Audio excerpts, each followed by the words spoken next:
তো প্রথমে যতক্ষণ না দুটো ক্লিপ অন হচ্ছিল ততক্ষণ নিচে যে ডিলে করছে তার সঙ্গে আরেকজনকে থাকতে হয় স্পট, কারণ দুটো ক্লিপ অন না করা পর্যন্ত ও সেফ নয়, ফল হলে নিচে পড়তে পারে, তার জন্য স্পট করতে হয়।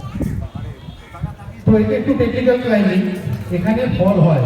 যেমন আগের দিন স্যার বলছিলেন যে রোপের ব্রেকিং স্টেজ 2200 কেজি, তো এটা যে কোম্পানি রোপ এটা প্রায় 3000 কেজি ব্রেকিং স্টেজ। তো এখানেই ফল ফ্যাক্টরটা হয়, যখন ক্লিক করতে গিয়ে যদি বাই চান্স ক্লিক করে তখন ফলটা অনেক বেশি হয়।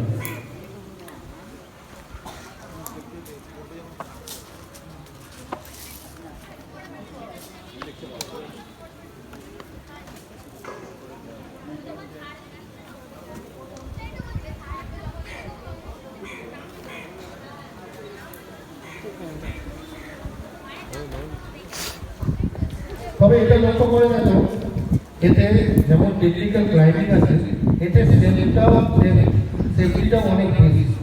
তোমরা দেখো টপ রোপে যেখানে রোপগুলো এসছে ওখানে দুটো ক্যারাবিনারে অ্যাটাচ করে রোপটা নিচে এসছে, এখানে প্রত্যেকটা বোর্ডে সেফটি আছে। বাই চান্স যদি একটা খুলে যায় আরও আরেকটা ক্যারাবিনার আটকাবে।